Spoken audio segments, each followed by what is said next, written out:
Well, I'd like to start by saying that I spoke to some financial market players about their expectations before the MPC meeting. And they gave me, a lot of numbers. Some said 200 basis points.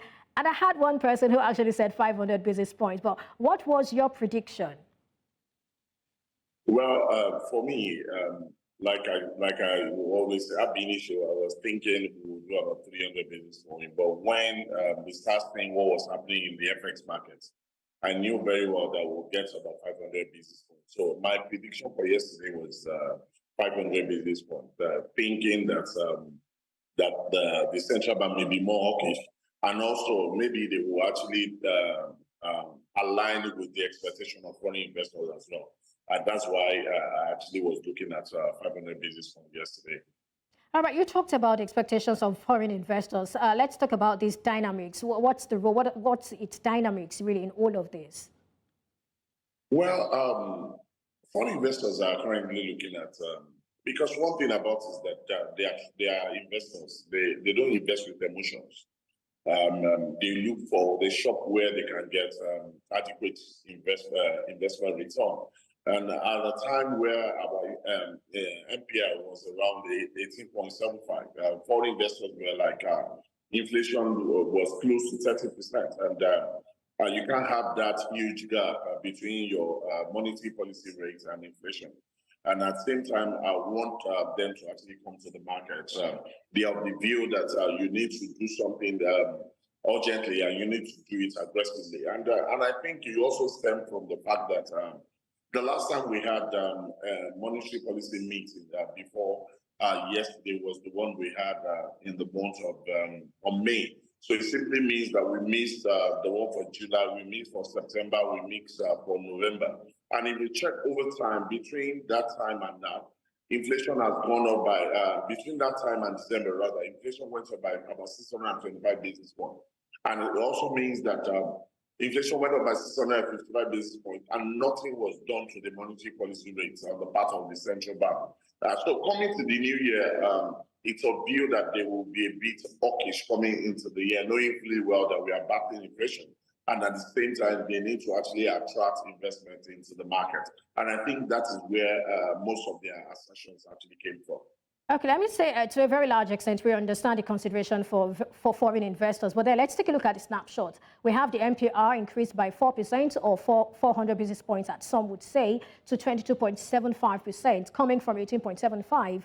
The last meeting was actually in July. Okay, now CRR has also been increased as CRR to 45% from 32.5%. The asymmetric window has been increased to plus 100 / minus 700 from plus 100 minus 300. And then finally, the liquidity ratio was maintained. That's the snapshot from the meeting yesterday. Hawkish, some persons have said. But then let me get your reaction to these figures and what each would, I guess you've already reacted to it anyway. So let's get, what each of these would mean to businesses, the financial sector, and economy at large. I'd like us to begin with the MPR. Well, if you look at the NPR, one thing about NPR is that it will have negative impact on businesses. And I think I've said it on the show earlier in the year, that if businesses that want to come to the markets and raise money, the best time to do that is the month of January. Because we know that by February, when the monetary policy committee will sit, they will be a bit aggressive. And we know that will also impact on the market. And also, you would have seen more like a poll guidance in terms of action from the DMO. Where they actually moved the 1 year bills from around 12% to around 19%. And that already gives you an effective yield of about 23.4 levels. So it's more like a precursor to the action that will come after on the part of the monetary policy guide. Between today and the end of this week, I will see banks actually circularizing their customers to actually increase their existing loan. Maybe by another 400 basis points. So it simply means that if you have a loan running with the bank, maybe about 28% or about 27%, the bank will soon knock at your door to come and tell you that now the new prevailing rate for your loan will be 31%. And that will be more like the minimum on the part of the banks. So it will become more like a very high time for businesses.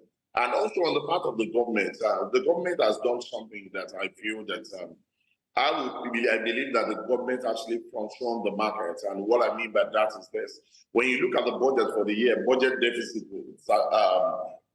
is over 9 trillion. But when you look at what we are supposed to borrow in the domestic market, it's about 7.85 trillion. And between January and now, the government has done over 4 trillion in the market. Just last week, they did about 2.5 trillion in the treasury bills and the bond market, and they did close to about 3 trillion rather in the bonds and the treasury bill markets. Sometimes early in the month, they did another 1 trillion from the treasury bill market. And when you sum all this together, it seems that the fiscal policy guy understood where the market is going, and for me, he also a poster that shows that both the monetary policy guy and the fiscal policy guy are now working together now. So as a result of that, they actually front-loaded the market by borrowing aggressively early part of the year. So if you look at what they are supposed to borrow, they've done over 50% already. So it simply means that the remainder will be borrowed in the remainder part of the year and may not be as costly as what they have done now. So we expect rates to go up, and the impact of it is that it will be more difficult for business to raise cheap loans in the market. Even those that actually have the capacity to come to market to do commercial paper, to raise bonds, they have to raise it a bit above where the market is currently trading now. All right, let me come in here. Shouldn't government also be concerned about this private sector, really? Shouldn't government be concerned? Because at the end of the day, we see that it probably has direct or indirect, impact on employment and a lot of other things. Let's speak to that, striking that balance, sort of.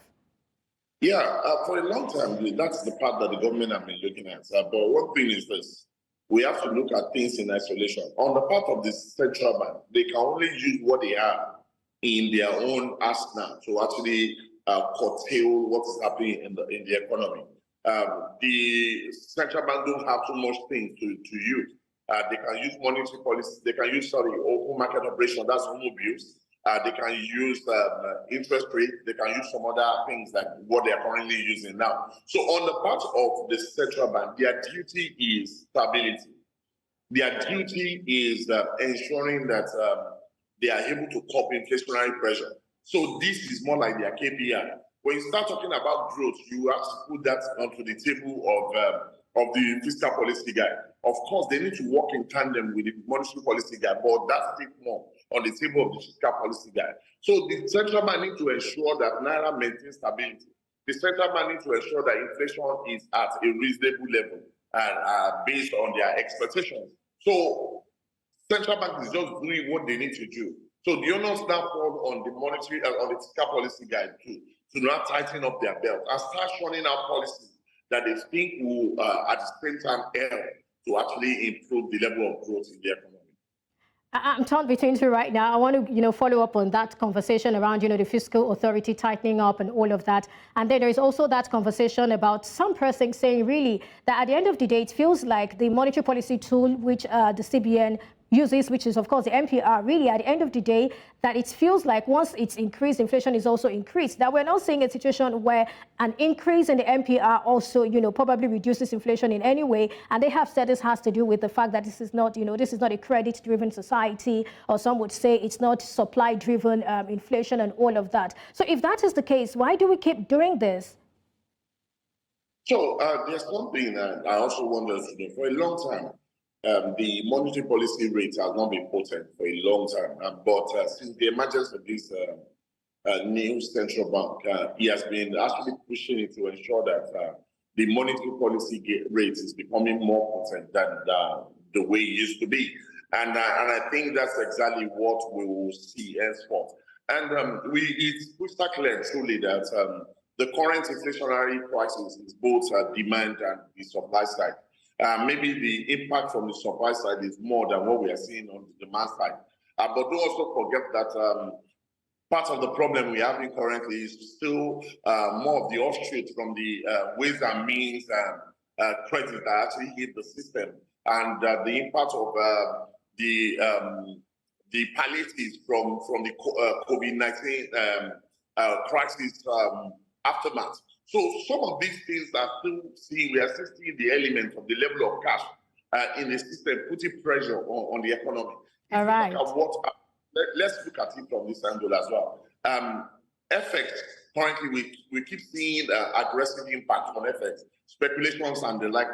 So the central bank needs to ensure that they are attractive investment that will actually lure people away from the parallel market or from speculating on the currency to actually invest in credible security. And that's one of the things that the central bank is doing. So it's true that we have the supply side issue, but the demand side issue, that is the one that central bank is catering for. I'm afraid, Mr. Ajayi, we'll have to end the conversation here. There's a lot more to talk about. I also have a lot of questions for you, but we just have to end it here. Thank you so much for your time on the show. You're welcome. We'll take a break now. When we come back, we'll dive more into the conversations for today. Stay with us.